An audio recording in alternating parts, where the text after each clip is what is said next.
today. I will try to share the first slide. This one. Yeah. I have here. This is the beginning, no? Okay. The workshop is on adapting can-do descriptors to remote teaching. So what we have to, we try to discuss what we have, how to adapt them. And we have 3 speakers. This is me, Gabriela Schmidt, Yukie Saito, and Engel Villareal. We are members of the CEFR and Language Portfolio SIG. The workshop is on can-do descriptors for online communication. In the CEFR itself, it's called often telecommunication.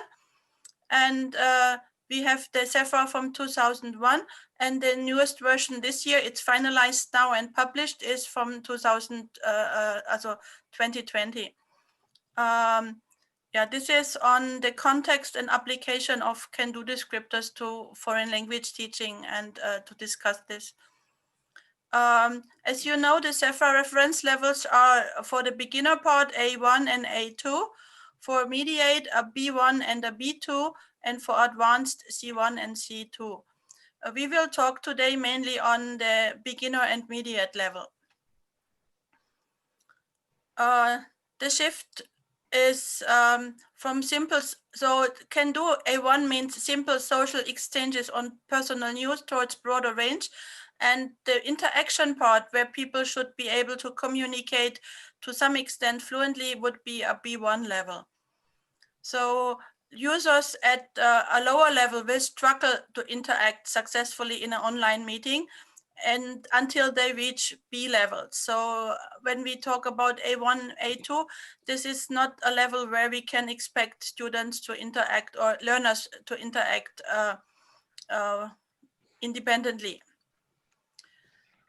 And for online interaction, it's always mediated through a machine, and it may be different from face-to-face, this is clear. But the CEFR did write these things up before the COVID, so they were maybe thinking about simple personal telecommunication, not in a setting like we have in this year. Yeah, so the point is we can share resources in a real time, but there may be misunderstandings we are not spotted. We cannot maybe have the environment to see how the reactions are really understood. So we need to be more redundant in our messages and make sure that the message are correctly understood, and that people have the opportunity to reformulate or get support, and to handle emotional reactions from the situation. So our workshop is my introduction. This is what I do now. Then the part 1 will be from Engel Villareal on can-do and curriculum at a junior and senior high school. And part 2 will be from Yukie Saito, can-do and self-checklist for freshmen at university level. So we go from high school to university. And my part is on CEFR A1 and A2, can-do descriptors at university level, not for English, but for German as a second foreign language. So it's a little bit different from the test. So we will have mainly A1, A2, B1, B2, and finally we will have a discussion. This is a workshop, so we will have small activities or questions throughout the presentation. Okay. I will talk about this later, so I stop sharing, and I will hand over to Engel to do first part. Okay, thank you very much, Gabriela, for that. Try to share my slide.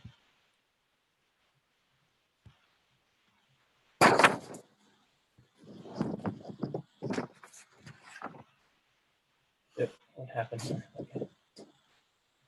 Is it okay? Can everyone see my slides? Slide me? Hello?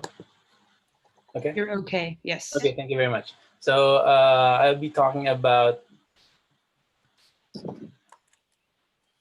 good evening, everyone. I'm Engel Villareal. I'm the head of the Oral Communication Department at Chuanyuan University Secondary School. My presentation will be about how our school uses and adapted CFR as a framework for teaching and assessment and learning. But for my presentation, I'll focus specifically on the written production. So my outline, um, I'll give a brief background of our school, then show you how we use and adapted CFR uh, for our particular teaching context, specifically for writing. I will also show the changes to remote teaching approach. As you know, when COVID happened, there's lots of changes that happened and it affected the way we teach writing. And to show you some tools and strategies we use to teaching writing remotely. Okay, sorry, there you go. So as for my teaching context, the background of our school, at Chuanion University Secondary School, probably most of you know, or many of you would know this school. It was established 2003 and became a secondary school in 2007. We're a private school under the Nihon University system of schools. We have a 6-year program, so our students start from junior high school and go through until senior high school. So we don't do tests in between. Which gives us a little more leeway to hone the kids towards high school. Our English program we have is divided into two. We have the Japanese teacher-led side, which we call the English department, and the foreign teacher-led side, which is the oral communication department. The junior high school has 2 courses, the basic and advanced course, and the senior high school has 4 courses, the basic, advanced, science, global course, and overseas preparatory course. So each course have their own syllabus, of course, their own books. And in our school, the foreign teachers are not assistant language teachers. We are basically the same level as the Japanese teachers. We have our own department. We have our own curriculum. We're basically teachers. But though the departments are separate, we complement each other. So we look at it more as the Japanese side being the input side and oral communication department being the output side. Okay. So an overview of how we use CFR in our school. It's extensive in our school. We use it for assessment, of course, test making, formative, summative, and diagnostic testing, admission tests, and our quarterly achievement tests. For instance, students who will take our Yukie, if we gauge them based on CEFR and decide whether they go to basic and to the advanced course. Of course, our curriculum, syllabi, and unit plans are all based on CFR. And for the short-term goal, of course, lesson plan, activity plans, all are based on CFR. So as our evaluating and selecting appropriate teaching resources, our books are all CFR based. Before we adopted CFR, we used to have ACAN as our reference. So still many of our teachers are not familiar with CFR after 4 years, 5 years of using it as our sort of backbone for a program. They still refer to, okay, what ACAN level? So no, it's A1. So it has been a challenge making them veer away from ACAN and to look more at CFR as the standard framework. Okay, this is the equivalency chart we use in school. Some teachers are, like I said, are not familiar with CFR, but here they can see roughly the equivalent of both ACAN, for example, TOEIC, GTEC, in relation to CFR and our students. So, for example, our core students here, Form 1 would be our first year students, Form 2, Form 3, Form 4, and 5, and 6 will be our third year high school. So the basic course, the regular students, non-returnees, our target is by the time they reach third year high school, they will have at least an ACAN 2 or B1 level. And for our advanced class, our target is to have them achieve at least a B2 level CFR or an ACAN Pre1. So our advanced class, when they enter our school, not actually, this is low. Usually it's pre-2. Our advanced class kids start at pre-2. They usually have pre-2 already when they enter our school. But at the least, when they graduate, by the time they're form 6 or third year high school, they at least have a pre-1. So the teachers have this, but still they refer to Aiken as a as a framework instead of CEFR. But yeah, we try our best. Okay, so I'm going to focus here on the written production. As you know, CFR has descriptors for different aspects of language, spoken production, but for this presentation, I would focus here on overall written production specifically. As an example, of course, there are descriptors as far as creative writing is concerned and reports and essays is concerned. But as overall written production, pre-1, A1, and A2, these are the descriptors, CFR descriptors that we use. For our school, however, we found it important to focus not just on the content of the written production, but also in form and structure. So structure is included here, but form is more included in this descriptor. As you can see, teaching the students standard layout, paragraphing conventions, and so on and so forth. So we focus on both. So this has implications as far as teacher training is concerned, because the teachers need to be familiar with CFR, and not just to focus on content, but also give emphasis on form and structure.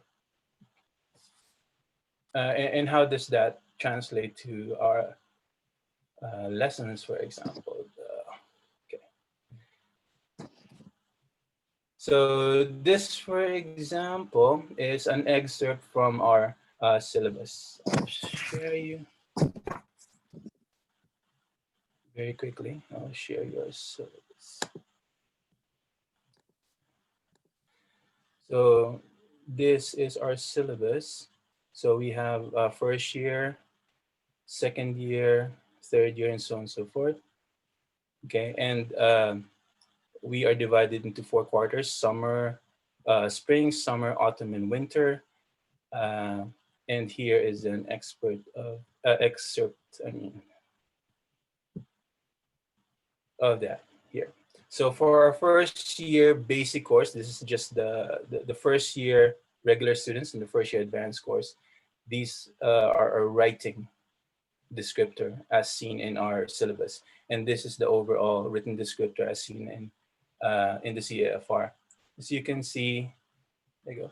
There's a 1-to-1 correlation, like word for word correlation between some of the descriptors in our own syllabus and the descriptors as written CFR.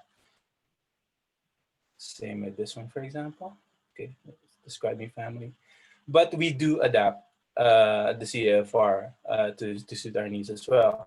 So here, for example, students can write their own opinion and memories for the speeches. It's not word for word, but it's implied as part of the personal matters of personal relevance, families' experiences. Same with this one. Okay, they learn how to write using these patterns, and that's also implied here. Because when you write some patterns, you'd use those connectors. Okay, the advanced class is not here because they usually have a B1 level, so they have more advanced descriptors, and it's not indicated here. So how does that translate into lessons?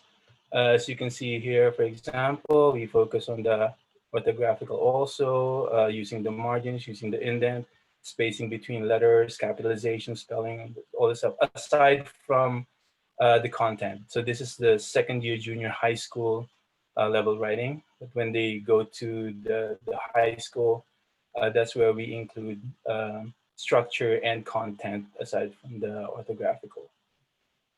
Okay, but then COVID happened. So we were used to teaching students that way. Uh, One-on-one, they would write something and then we would correct both the form and the content. But then when the remote teaching happened, there are changes. So it changed the way we teach from form, structure, and contents, though there's less emphasis on the orthographic descriptors and more on the structure and content. Uh, okay, there's change from written composition to more typed, and then there's change from real-time teaching to more asynchronous. So repercussions on feedback. So like I said, we like to give our kids feedback on the spot. They correct on the spot. Now that we're doing it online, we don't have that luxury. Okay, also we considered online things from online descriptors, written descriptors from CEFR. So there's also email, discussion groups, social media posts, etc. And with this, there's change as far as content is concerned. Of course, formal writing, things like LOL or OMG is not included, but they do convey some sort of expression that's separate from saying, oh my God, written. Uh, so I don't know, it's not part of the descriptor, but it's an interesting thing. When you go online, they have their own vocabulary apart from the usual written vocabulary that we use. And I don't know, probably include a more symbolic interaction part in CFR, if that's even possible. Okay, and in relation to these adjustments, of course, we did have tools and strategies we used to in relation to written production. The most important adjustment we did was to change our textbook to a CFR level textbook with a built-in LMS or learning management system. These are the textbook we use. They're not paying me to advertise this or anything, but just the books that we use. With this, if you have these books, of course, content, testing, and even online activities are specifically made for that particular CFR level. So a lot of your problems are solved because you don't have to think of material. It's already there. Just use the book and the students will level up, use the materials in there. However, okay, this is an example. This one, the Great Writing series, this from Cengage, this one. You can see there's paragraph writing. We give us homework. This is a textbook from Oxford, Q Skills. Of course, you have the discussion group in there. That's also writing. And then this is Cambridge's book is Uncover. First year we're using this book, so I'm not familiar. But as you see, there's also online reading to write parts in that book the students can use. Okay, so that's the really a good thing to do to mitigate this remote teaching things. That's the adjustment that we did. But what do you do if you don't have such resources? For our school, we did tinker with some other tools online. One is Write and Improve. Then there's Google Suite, Google Classroom. Most of you use this. There's also Edmodo. It's an older version based on Moodle. Yeah, we have Go Formative, and then my favorite, the analog way of doing things. They write something, snap a picture, and send it. And then, of course, SNS, Line, or Facebook, just to give you an idea of what it is. Write and Improve by Cambridge. This is free, but if you want to get the extra stuff, of course, you have a paid version of this. Here, it's already leveled CEFR. So when the students write something, they check, and then their composition gets an automatic rating. It's not 100% accurate, but they have the AI gives the student an instant feedback about what level the writing is. Here you see that the student edited the assignment 4 times, and the fourth edit, the teacher gave feedback. The student corrected the feedback, and she saw that her writing shot up. One thing we also do with this is what we give the students some target goal. Like for example, you have to reach A2 or you have to reach B1. Those don't stop correcting until you reach that point. So pretty interesting. Google Suite, of course, you can use documents. Okay, just guide the students on how to answer, and then they could write, and then you can edit it real time alongside with them. Google Forms, same thing. Okay, the homework, and they can do writing based on the prompt that you give. Edmodo, this is an older version. We don't use it anymore because of Google Classroom. But then again, there's capability to give you writing homework for that one. And my personal favorite, Go Formative. With Go Formative, the kids log in, they answer the questions, and the teacher can actually see the results online. So as they type, you will see them type it, and you could give feedback real time. So this is the closest we have to giving students feedback, the way we would have a composition class. But like I said, the difference with online and doing it in class is that we miss that writing, actual writing on the spot, and using the writing conventions that they're supposed to learn based in the book. But again, on reflection, there's also that question of, in the future, what would the kids be using more, typing or handwriting? So that's also a question we pose ourselves and ask ourselves in relation to this problem of or issue of teaching writing. So yeah, that ends my presentation today. I'm looking forward to questions and comments that you have at the end of the discussion. Thank you very much. So I'll turn you over to Yukie. Yes, okay, so thank you very much. Okay. So thank you very much. Actually, so Angel's so like a tips so will be very useful for teaching writing in my classes. Thank you very much. So okay, so now so I would like to start my part. So okay, so let me share my slides. Okay, so thank you very much for joining this workshop. So I'm the second presenter. So I'm Yukie Saito, and I have been working for Chuo University. So, and I would like to talk about this. Okay, how I have adapted Candu descriptors to remote teaching in a university English course. And this is the outline of my presentation. So. Okay, first I'm going to talk about my teaching context. So secondly, adaptation of Candu descriptors of online teaching, addition of new Candu descriptors for online teaching. And so I conducted a questionnaire survey after the end of at the end of this semester, I mean the spring semester. So I will share part of the result of the questionnaire survey. And so I also talk about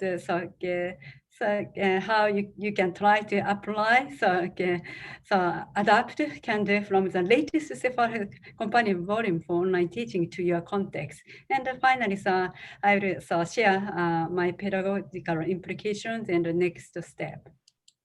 First, let me talk about my teaching context. So this was a reading class for 35 freshmen at a private university. And so it was 1-year course in the spring semester. And I'm still teaching the same student in the spring semester and the fall semester in 2020. And so the student English level is quite high, so intermediate English proficiency, and so it's I think so the general English proficiency is B1 level, and I'm using 21st century reading 4 from Cengage publication. And the topics are from TED Talks, and topics I think it's interesting for my students.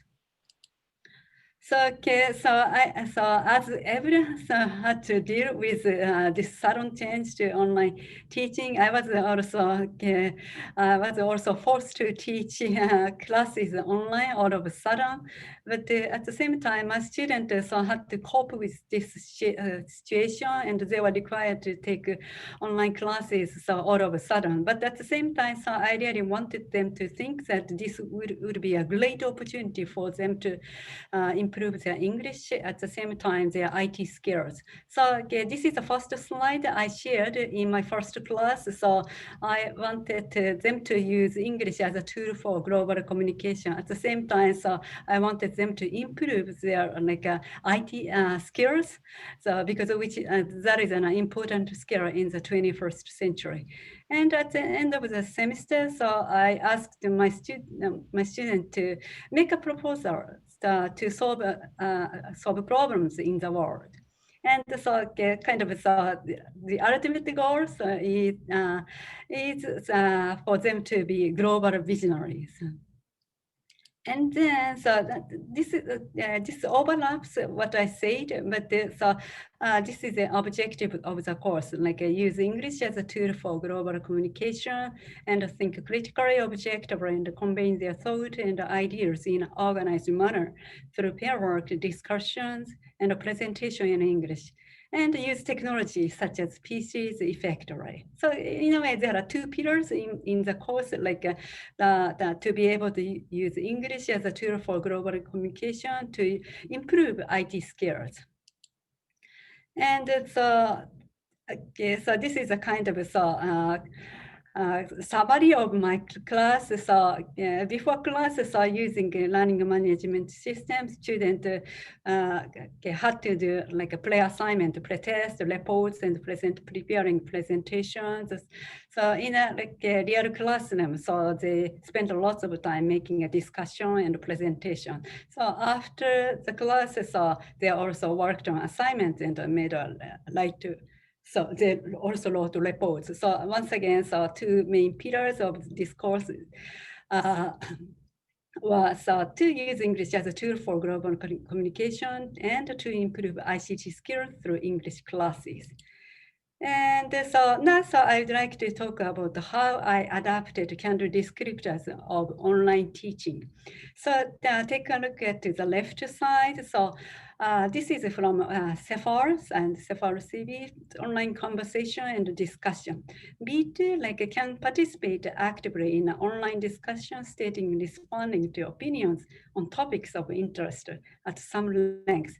So I should stop reading here. As you can see, so one descriptor is very long. So I think so for students to be able to use this descriptor as a kind of goal setting, I think it should be short. So that's why I adapted this kind of descriptor to the following kind of descriptor on the right side.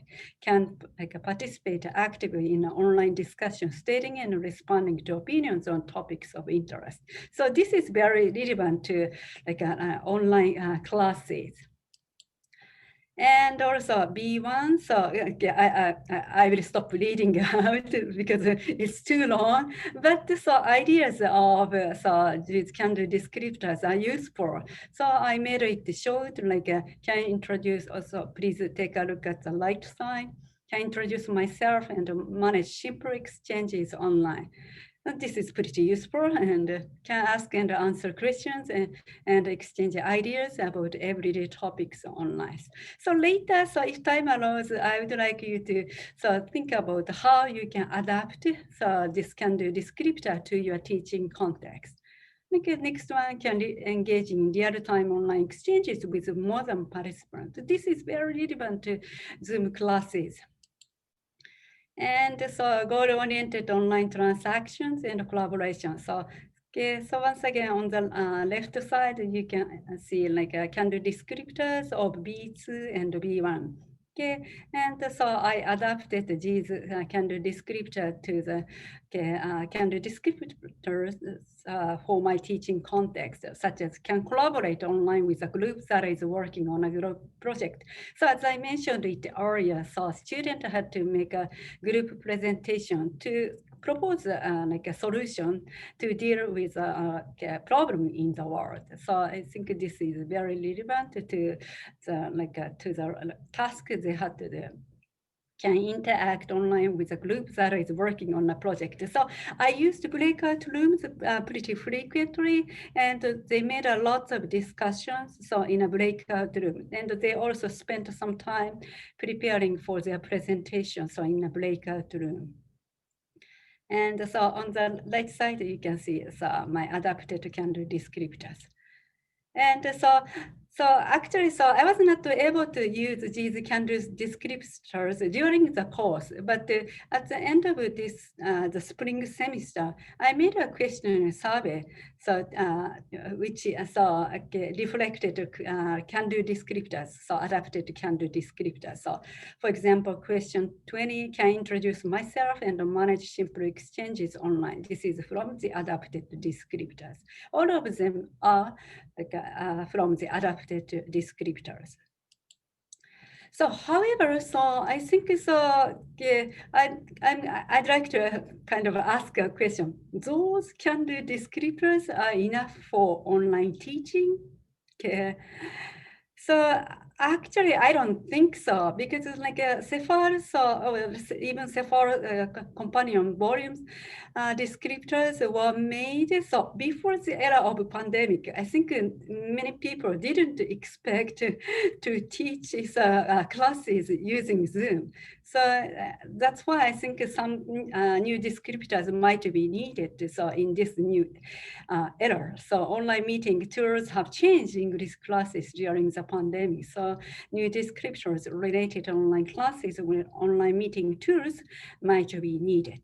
So I also added several can-dos, questions. So in the question survey, such as I can use my PC effectively to do assignment, can make PowerPoint slide with my PC, and such as 33, can use Zoom to take part in online classes actively. Question 34, can make an individual presentation on Zoom. So I also added these can-dos, and so I use them as a part of the questionnaire.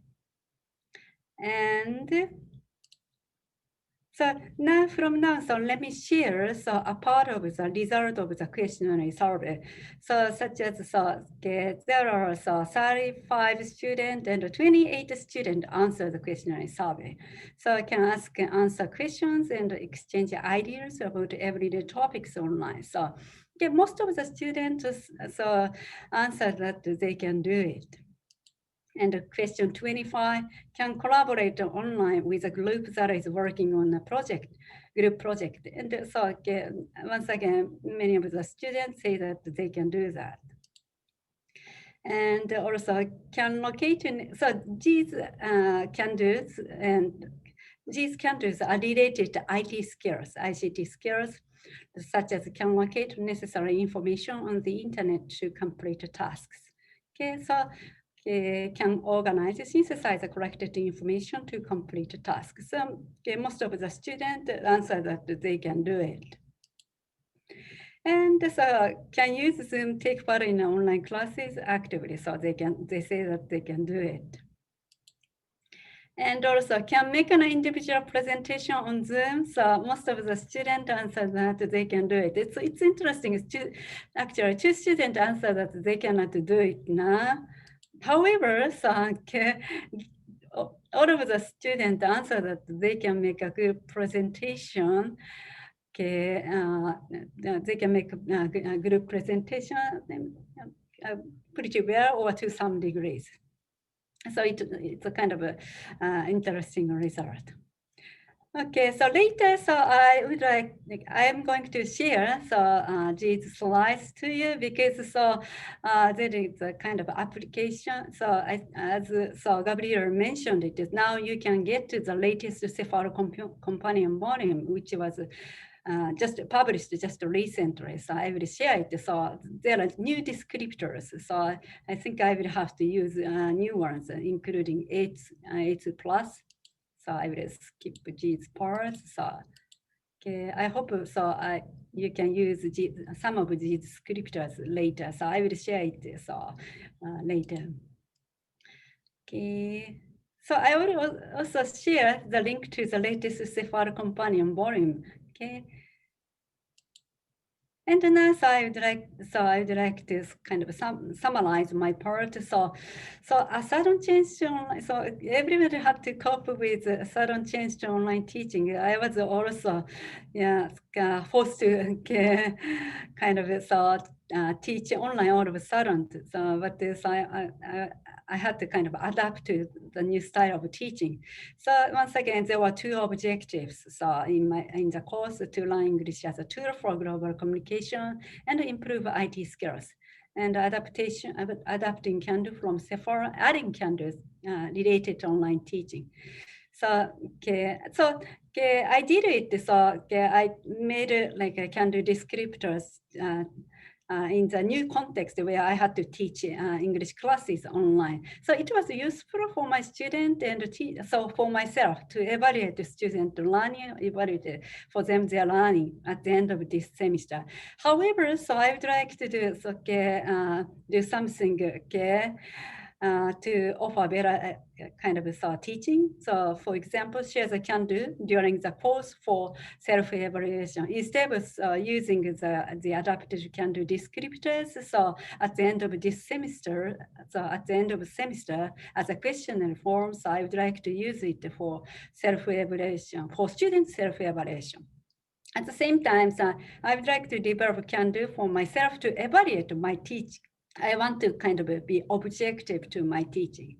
So like on the left side, you can see Can-Do for my student, but so you can adapt it to my, so I can adapt it to my kind of a teaching to evaluate my teaching objectively, such as like I can let the student ask and answer questions and exchange ideas about everyday topics online.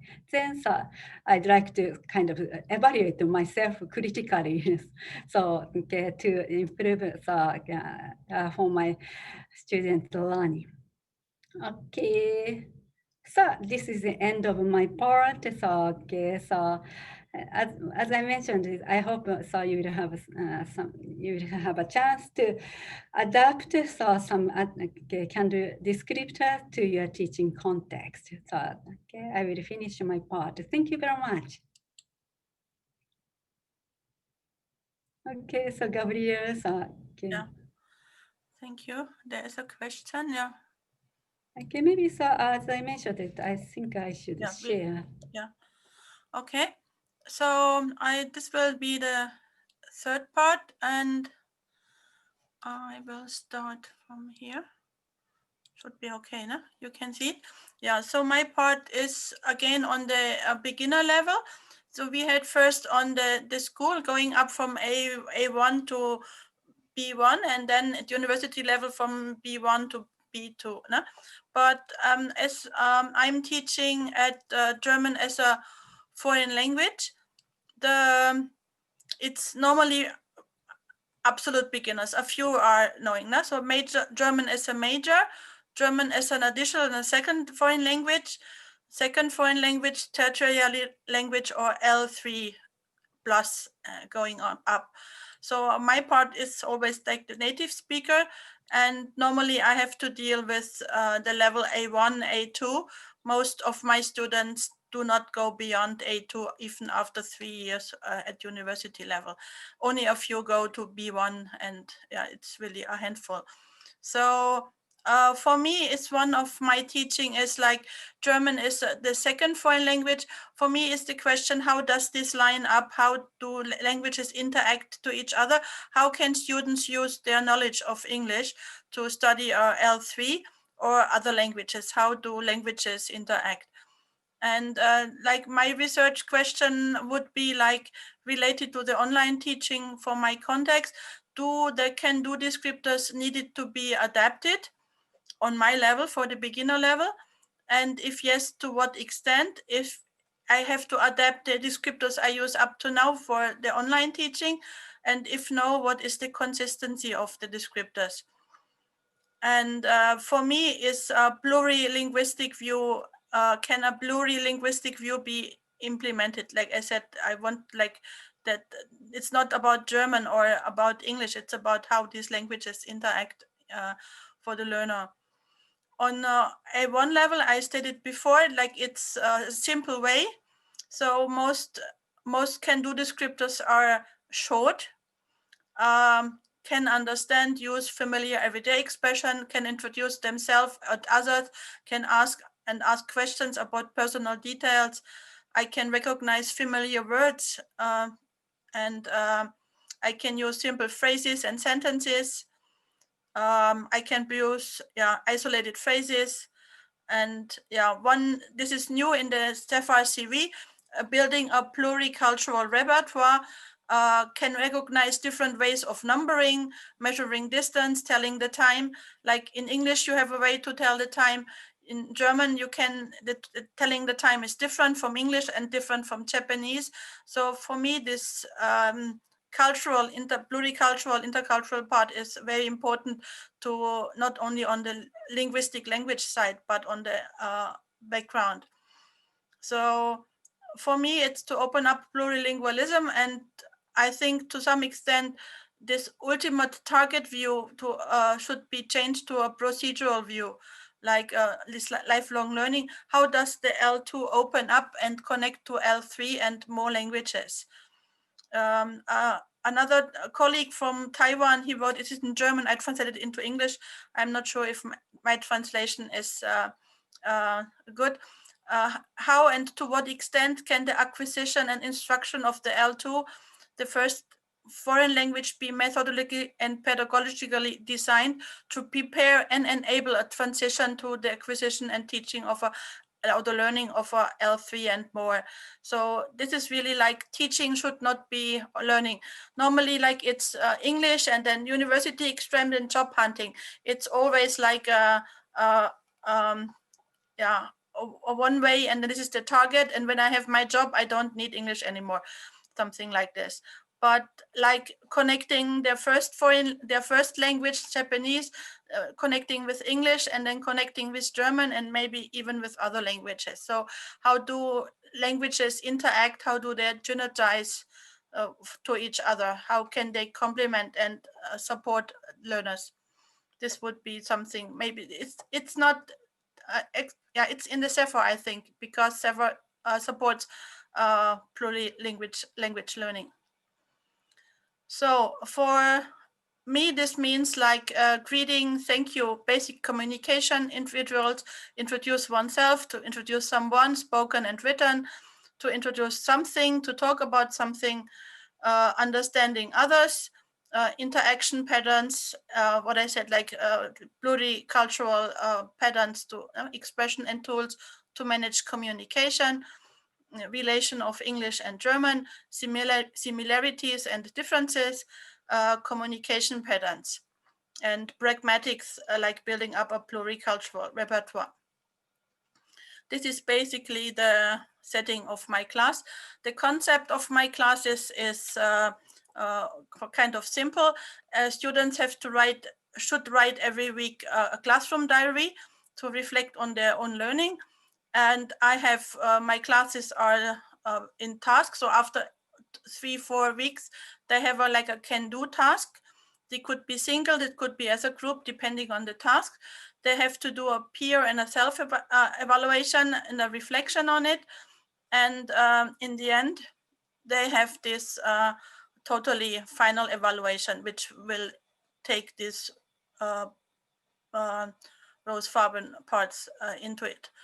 And they can do these lists. I do not submit, I have it in my head, but everything is structured through that. And this is what I have. So like teaching material, I don't care. I can use anything. It's not the point. I adapt always teaching material to the can-do. So for me, the can-do are the first, and then the teaching material is second. And the other part is like the classes. So there are like 3-4 weeks, and then there should be one kind of can-do task. so that students can see if that what they learned can be applicable. Yeah. So this would be like classroom diary, task completion, self and peer assessment, and the final as a structured self-evaluation. They can give their own grades. I say if their grades and my grades are the same, we have no problem. So like this would be from this summer, and this summer the classroom diary was online in the learning management. In them there was this journal writing in thing, and I asked students to do it. Maybe 60 to 80% of class do it regularly, not all. Yeah, and like students write this for maybe of the self-evaluation and peer evaluation. What they do, and like group work and talk about other people, and then I ask them in the final evaluation to ask what they think about online teaching or online learning. And yeah, but yeah, so they are kind of really reflective. Yeah, this is one student from maybe 200. So the outcome and the discussion for me is the basic concept is CEFR informed, including the goal setting. The can-do descriptors did not change so much for the emergency remote online teaching. I tried to arrange the teaching to fit to the can-do descriptors. So I tried to think about how I can organize my classes to come to the same outline. Yet some forms of the interaction changed due to the online communication. So yeah, some forms of communication is difficult online. Like in classroom, I can walk around and see what rooms are working. But if I go in the breakout rooms and go around, it's in the same time you don't see like the sense of the room. You cannot have the sense of the room, and some things you can't catch up on the way is not able to deliver. So there are some restrictions.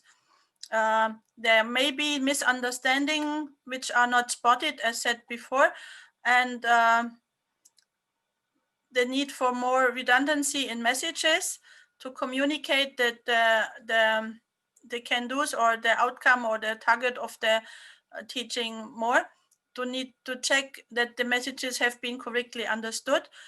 Sometimes there were in the students ask several times if they understand right. And so for me, one other question would be if I really try to explain to the students that can do descriptors step by step, if this would help to manage the class better, or if this is not. I tried it partly, but this would be something I would like to elaborate, study longer. So this would be your turn. Now we go over to our final session to bring make this a real workshop. So goal setting and remote online teaching. Did your goal setting change during the remote online teaching? For your teaching, your goal setting, did it change?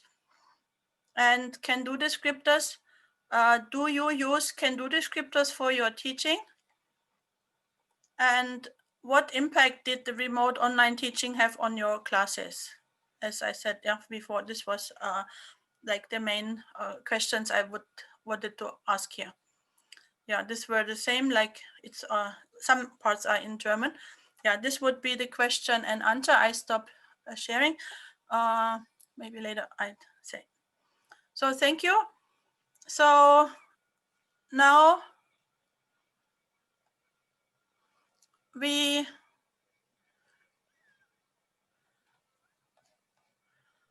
If I can speak up here, there is one question in the chat window. Yes. And I believe it was posted during Yukie's talk. And that Okay. is Okay, so yes, so Angel, so okay, so are you ready for sharing the questions? The recording is holded. Is this okay? What do you think? So okay, yes, so maybe so okay, while so Angel, so you are kind of explaining it. I will write down the answers. So I think it can be interesting. So so we don't have enough time, but let's try to do that. What do you think? So, so Angel, would you explain? Okay, I posted the link to the Go Formative in chat. So everyone, you can just click that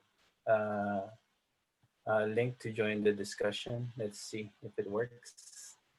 Here, yeah. So Angel posted in the chat Go Formative. If you can click there and then answer some questions.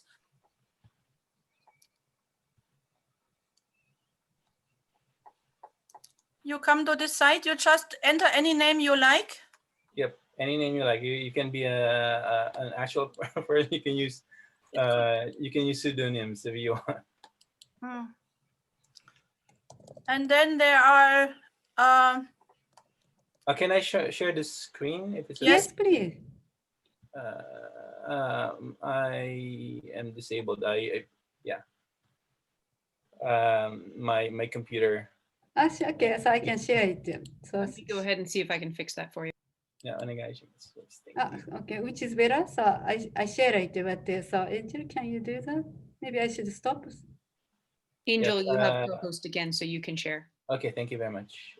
Let's see. So as for the answer to Bart, so I will write it in the chat box, but so please enjoy. So okay, so answering these questions in the using this new tool. There you go. So you probably see everyone's name online.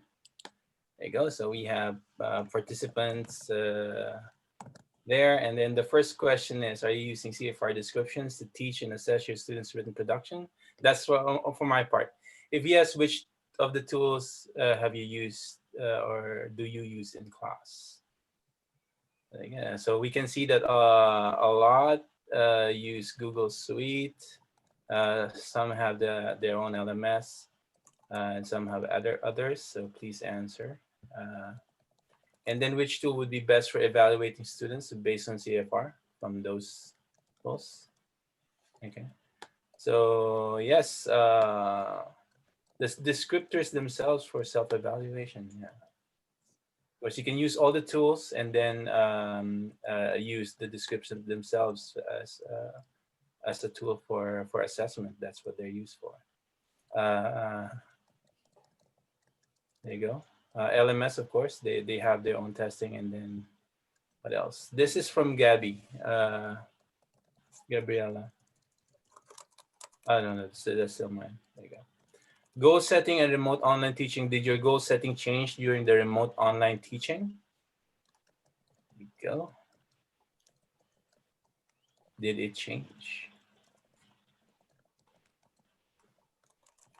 So here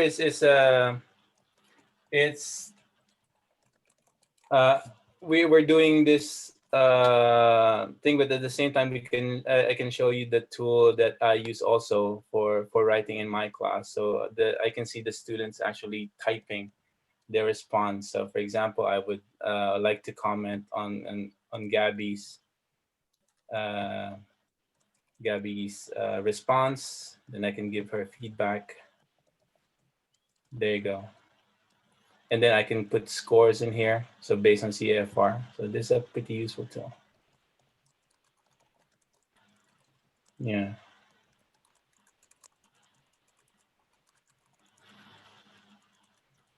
Yeah.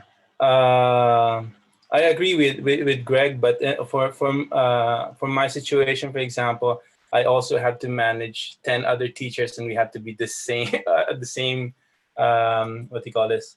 Same page as far as assessing our students with the can-do descriptors. So sometimes some sort of, how to say this, workshops and professional development still needed for us to be at the same level, so we can evaluate not just our own students, but we can change rooms, for example, like what we do in our speaking test. We don't evaluate our own students, but we move around to evaluate the other teachers' students. So if we evaluated them using the same metric or rubric, that will be okay. But if the other teachers are not on the same page, it will kind of be a problem. This one is Gabby. This is yours, Gabby. I think. Do you use can-do descriptors for your teaching? Yes, I do. And this one is a challenge, I think, from Yukie.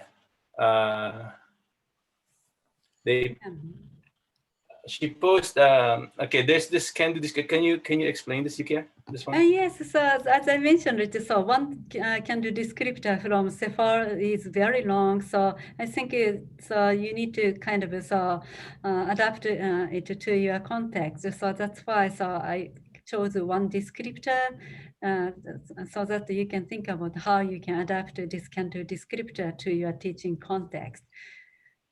So I think it's pretty long to just read this can-do descriptor and think about how you can adapt to it, but please continue to think about it. So when you say adapt, does that mean you simplify, you reword, or you can only take parts? Are those? Yeah, both are possible. Yeah, both are possible. Actually, so sometimes one can-do descriptor can be divided into two parts. So that is one thing you can do, or you can. So, for example, this descriptor, but may not understood details or implication without further explanation. If you add this part, it can be very long for student to evaluate their learning. So in that case, so you can kind of make it shorter. So without this part, like this is one example. Yeah. So we have an answer from Alan. Thank you. In fact, online with 2 or more other people. Yes. Yeah. Thank you very much. Can engage in real life online exchange. Yeah, that's yeah, or chat with another person. Same meaning. So I think we have to stop. We have only 2 minutes left. Okay. That is. Okay. And then the last one, what impact did the remote online teaching have on your class? Right answer, but yeah, okay. Yeah. Probably Gabby, if they have questions like the one posted earlier for you. Yes, so I answered the question. Thank you very much for the question. I think Gabriela, so you need to wrap up our session, yes, right? Yeah. So in the chat, you have the link to the latest version of the CEFR CV published in February 2020. So this is the final version, and yeah, others. So I want to say thank you that you attended. I hope that you get some information. I just want to have a little bit advertising in the last minutes. Advertising is here. Yeah, this is that we have the new Kaken project of the CEFR and LPSIG. And if you want to get involved, please come to our CEFR and LPSIG forum this week on Friday on 7:45. Yeah, a little bit. Yeah, and if not, you can write me or have a look at our homepage. And yeah, thank you for coming today. Thank you very much. Thank you very much. Thank you for coming. All right. Thank you very much to all three of you, Gabriela, Yukie, and Engel. Could I ask everyone in the audience to either briefly unmute so that you can clap some applause, or you can have a reaction so that people can hear. So thank you very much. It was very interesting. Yeah. Thank you very much. Thank you. Thank you so much. Thank you. Thank you very much. At this point, I am going to go ahead and stop the recording, and we will close the session. Thank you very much. I had a quick question. Are you going to be hanging out? I should put my video back on too. Are you going to be at the SIG room throughout the weekend, during the weekend? Yes, I can go to the SIG room now.